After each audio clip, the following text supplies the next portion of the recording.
I'm here with co-head coaches of the Hamlin cross country team, Adam Fry and Paul Schmedeke. You guys just got back from your annual preseason trip to Camp Ripley. How did that go? It went really well.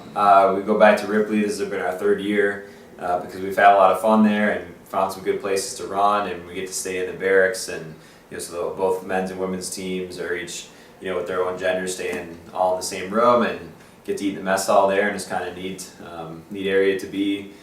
Definitely had a lot of fun, got some good training in, and went to a beach, ran at Arboretum, and I think the team got to know each other really well. So. You lost a key piece on the men's side last year in Colin Rogers. What did he mean to your program?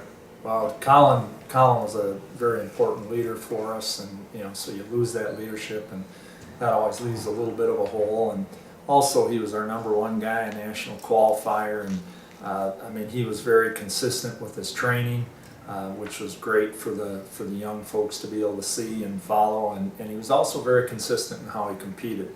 You knew you had a guy that in almost any race could be a single-digit runner, and that's very important to your team.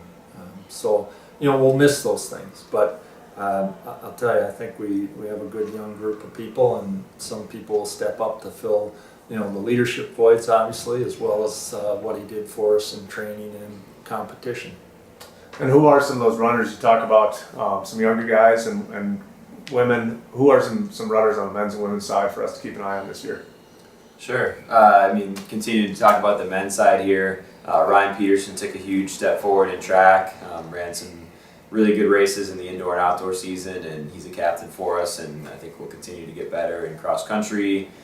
Chris Gill, our other captain, unfortunately missed the track season due to injury, but had a great season last fall, and I think good summer, is healthy and training really well right now. And Nathan Rock is another returner who we're excited about. He had a good track season last spring, was an all-region guy in cross country as a first year, and ran a lot of miles this summer and is looking really fit and ready to go. So. And what about on the women's side?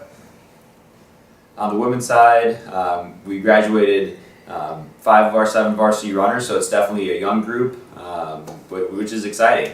Some things to build for the future, and we don't really know, who our best runners will be right now. Andrea House is our women's captain, and she had a great summer and will be a great leader for us, and I think set herself up for a great season this fall. And after that, we'll just kind of see. We got a lot of young folks, a couple of first years, Mariah Gallagher, Alyssa Nash, who we're excited about, and some returners who I think can surprise as well.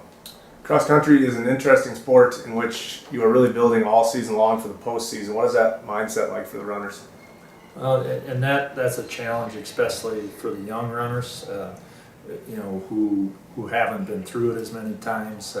They come in, they feel they need to prove themselves right away, and so it is a challenge to sort of help them stay on top of it so they keep it in perspective. But as you've alluded to, and it goes back to the old saying, what people remember is what you do in November, where the championship races occur. So, it is a bit of a challenge, but I think we've got a good crew of older folks on both sides who can, help the younger people understand sort of the rhythm of the season and what's really important at the end of the year. And what are you looking forward to most of the season? I think just seeing how people develop over the course of the season. I think we have a lot of young runners. We've got 8 first years on the guy side this year, so a big group there. And like I said, our women's team is a fairly young group. We've only got 1 senior, and it'll just be fun to see them grow and learn throughout the season and see how they can improve and hopefully do some good things this season and also set themselves up well for track and future cross-country seasons. Sounds good. Well, thanks for your time and good luck this year. Thanks, you. Alex.